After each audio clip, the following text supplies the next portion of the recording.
Hi. In this video, I want to share some thoughts with you on the concept of doing your best. What do I mean by that? Well, I think a lot of times we might consider the fact that we set some sort of mental standard about when we really give every little bit of effort that we can in accomplishing something for individual accomplishments, and that we know when we have done our best and when we haven't. So from the first standpoint, I do want to discuss it from this individual personal best concept. But even beyond that, doing your best also involves looking out at the needs of other people out in the world and producing something that is meeting the needs of what you perceive as other individuals. And are you doing your best in that regards? And thirdly, I want to address it from a standpoint of any groups or organizations of which we're a member, because they often set standards and ideals for themselves, and you as a member of that group come together to work towards a mission and vision. And my question is, are you and that organization doing your best? Now, it's kind of funny, this particular phrase, do your best, has become sort of a running joke with my wife and I, because we've watched a number of programs where we've seen people who reference and mention the fact of doing your best. And most of them have come out of people from Japan, to be honest. There's one particular YouTube video that we watch off and on of a young lady who travels around in Japan in her camper van. And then she does things in life where she feels like it's something that's going to be somewhat of a challenge for her. And she always concludes, when sharing her feelings about the challenge before her, that she knows that she will, quote unquote, do her best. And it always concludes with that. And so I have to honor her for that, because she's recognizing that whatever is in front of her, all she can do is to do her best at it. Similarly, we watch some programs on Japanese TV who represent craftsmen in Japan making, anything from, foods to artisan projects and products, material products that they're creating. And in reference to their creation of it, they often reference about the fact that what drives them is something internal within them to do their best in this product for other people. Now, seeing these programs makes me think about that when we talk about doing our best, it often references the fact that we have within us certain standards that we try to meet.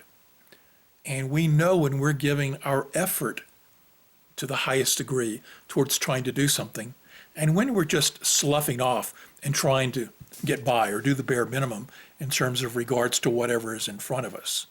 And so the question for us as we're navigating through life and looking at the various experiences and challenges that may be coming to us, great or small, is to ask yourself in this moment, am I truly doing my best? Or is this something that I have no interest, no desire for, and I'm just trying to get through it? And so where in your life are you called to do your best and you're not doing it? Where is there an area for improvement for you?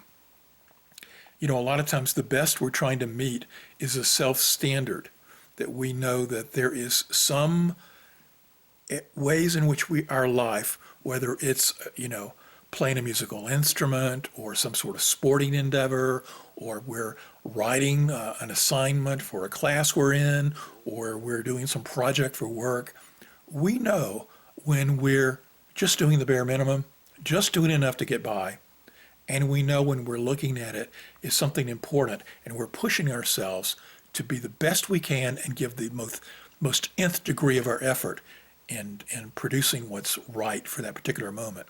So we know that we're pushing ourselves, and we know when we're not.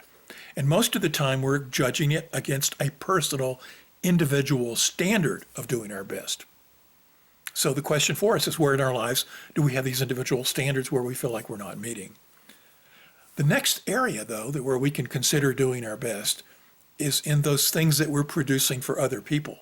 Like the artisans in Japan that I was mentioning a minute ago, and those individuals who look at it that they want to produce the highest possible quality item for individuals who are going to be using whatever they're producing. And so there's an internal standard that they're meeting, but they're also looking at it that I'm providing this to the other people. And I want to give to others something that is of the highest quality. When you are doing things for others in your life, Do you hold yourself to a high standard to meet and exceed the expectations of others? Is there an area in your life where you can give more, where you can do better, where you can raise your effort to do your best to exceed the expectations of others, not only to meet it, but to exceed it? The third area that I wanted to address is in organizations. Now, for many years, those of you who know me know that, I served for most of my life in a couple of organizations, the federal government and a spiritual nonprofit, where I served as either a manager or a leader, where I was either supervising direct individuals or I was supervising supervisors, but I always had the responsibility to direct and move the efforts of the organization or a portion of the organization in a common direction for a common goal. And that's a very important work. We often talk about the fact that groups typically have to have not only a mission that they are commonly moving towards, but they have a compelling vision that talks about the world that we're trying to create through what we're doing. And to get all of the staff and employees of an organization to move in the same direction, to produce what's needed to meet the mission of the organization, as well as to create that vision for an imagined future, involves getting everyone moving in the same direction and everyone giving their best to do their best as part of the organization. There's a term that was used in management, I don't know if it still is, but I know that in the days that I was managing and leading people, we always talked about discretionary effort. And I think it's something we can relate to, that when we go into working with an organization and we're given a work assignment to do, sometimes we know why it's important, how it fits into the overall mission of the organization, and we so buy into it on a visceral emotional level that we want it to succeed in such a way as that not only do we complete the task, but we complete the task by doing the very utmost best we can in that moment for the greatest good for the organization and what we're trying to accomplish. But we also know there's times that we don't understand why we're doing it, and it's just something we've been told to do, and we don't see how it fits into the big picture. And so we just go ahead and do what we've been told and accomplish the task, but we don't take that area where we can do the bare minimum of effort to accomplish it and take that effort that's above that discretionary effort to make it even better, to actually do our best on that task. We've all been in situations perhaps where we've given our discretionary effort, and we've probably all been in situations where we've just given the minimum, if even that. I know in supervising people, especially with the federal government, and I have to say, oftentimes the federal government gets I think, an unfair knock on its employees and the degree of effort and commitment that they have to their jobs. And my experience has been that those in federal service, typically, if they bought into the mission of the organization and were enjoying their jobs and tied it to their personal interest and desires of what they wanted to accomplish, were giving their all. I have experienced both private sector positions, nonprofits, and the government, and I would say the degree of people that give from their discretionary effort and want to do the best is as high in the federal government as it is with other organizations. That there's always in every organization some people who do the bare minimum. Now, in regards to that, one of the things that I've seen in supervisory work and in working with people is we can talk about, well, if you can get them to buy into the mission and vision and give them the training and skills and ensure that they have that to do whatever it is being required of them, then you want to then motivate them. How do you motivate people? Well, I tend to think and believe, and my experience has shown, that an internal self-motivation is the highest type of motivation that people can bring to any endeavor. The very nature that something internally pushes them to want to do their best in that particular moment. And every organization has some small group of people who got hired into the organization. They see the job as only a means to a paycheck and don't necessarily buy in to the mission of the organization. And they don't give that nth degree. They don't tap into that discretionary effort to use it in what they're doing. And so the solution to that, many organizations employ, are incentives, either negative incentives by threats, fear of firing, etc., or positive incentives like bonuses and things of that nature. But those incentives, whether they're negative or positive, can never really truly compensate for somebody who has that self-interest of wanting to do the best just to the nature of doing the best. What I feel like in those situations is it's sometimes best to do it in the hiring. It's often phrased to get the right people on the bus. If you've got the right people working for your organization that are self-motivated, you're going to get much more effort out of them and have them do their best in that scenario. An interesting side note on this is that in working for the government, I also remember when there was this whole thing where total quality management came into the American sphere, both in private companies and in the government. Total quality management, of course, came out of Japan, ironically. It was where an American, Deming, went over and studied what the Japanese were doing in terms of producing the highest quality products for the lowest cost and having higher sales from Japanese products than they'd had in the past. And he studied their work, and what he determined that there were essentially three key aspects to how the Japanese had turned around their business models to raise their sales. And that was the first thing was to ask the customers what they wanted. The second was to measure every aspect of their work to ensure that they were meeting what the customers wanted. And then the third one was to continuously improve their processes to ensure that whatever they were doing was working and they were measuring it to meet the customer's needs. So it's asking, what do you want? And then doing whatever you can to make sure I'm giving you what you need. And when we can do that continuously and better, what it showed was that they would lower cost, increase quality, increase service, meet new standards, a degree of success and happiness towards the people who were receiving the products, whether it was physical products or services. But it was looking outward to what the customers wanted and continuously taking our processes to meet that. It seems like in the number of years, and I think everything in the business world waxes and wanes, it goes through cycles and pendulums shift, but it seems the whole focusing on customer needs seems to have taken a back step to totally focusing upon shareholder returns, especially for most private companies. They look at it that what can we do to increase our profits?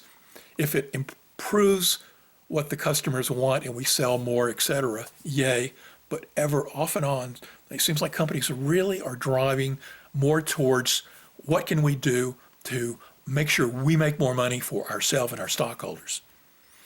Well, I think in the law, what's happened as a byproduct of that is people feel dissatisfied with companies who feel they're only in it for profits and not caring about the needs of the customers. So having said that, the question then would be in the organization that you're in, what are you currently doing that is doing the best? I want to put this as like I do all my videos with a spiritual bent. We are spiritual beings moving through a human experience. And in this spiritual beingness, we are all interconnected in a vast oneness. We're growing and realizing that we are all interconnected. We are all one on some vast level.